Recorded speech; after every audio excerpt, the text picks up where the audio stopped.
ECAU is a pump and dump scheme.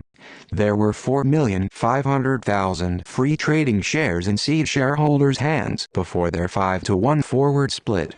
Now there are 22,500,000 free trading shares in their hands that they paid less than 0.01 per share.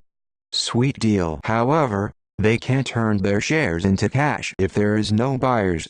This is where shady stock promotion comes into play. The guys behind the stock promotion of ECAU is Providence Media Strategies.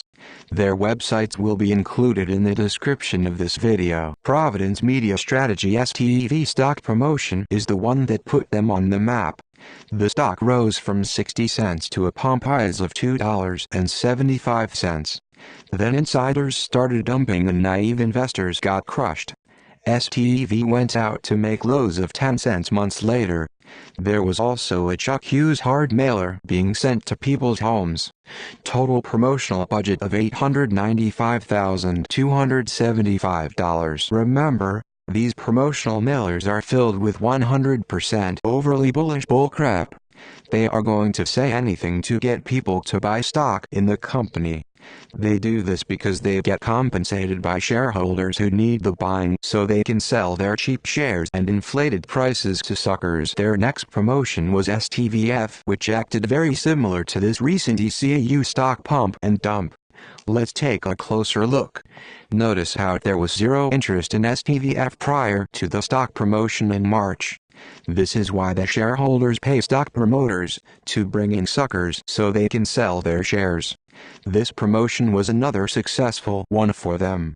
STVF surged to a high of $3.28 during the promotion before plummeting to $1.50 in one day. It bounced around a little then continued to dump. It currently trades at 0.55. The insiders banked while naive investors were left holding the bag. STVF also had a hard mailer by Chuck Hughes. STVF was able to get above $3 just like ECAU has solely because stock promotion.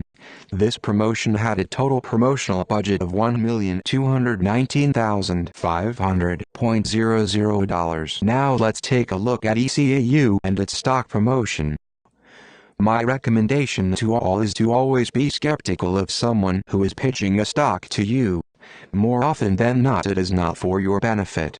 Remember to read all disclaimers on these mailers and emails, and the truth is buried in tiny lettering at the bottom.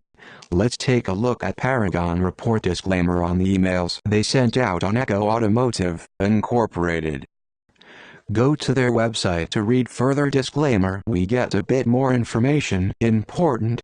Readers of the ParagonReport.com newsletters and research reports should assume that certain shareholders of any company featured in paid advertising material acquired their shares at significantly lower prices, and they may liquidate these shares during the herein mentioned advertising period. Further, it must be understood that the liquidation of those shares may or may not negatively impact the share price. Any target price or similar statement for a particular security does not necessarily reflect the price at which the shareholders or their personnel intend to trade in such security. They basically tell you why they are sending you emails. It is so insiders who acquired shares at much lower prices can sell to you. Why would they want to sell if ECAU Automotive is a solid company with a bright future? It is because this company is a piece of crap. As you can see by this group's track record on their stock recommendations. It is not pretty. ECAU will end up just like STV and STVF. They are all pump and dumps. ECAU also has a Chuck Hughes promotional hard mailer hitting people's homes as we speak. Chuck Hughes is good at suckering people into buying stock in crappy companies. This had a promotional budget of $1,903,080. ECAU was looking good. People were starting to drink the Kool-Aid. Short sellers were getting squeezed. Then it happened. Dump time. ECAU went from $3 to below $1.60 in one day. That is what we call a dump. ECAU may bounce like the other plays did for a week, but then it will continue dumping. ECAU will most likely be under 50 cents within 1 to 2 months. You can thank Chuck Hughes for the losses.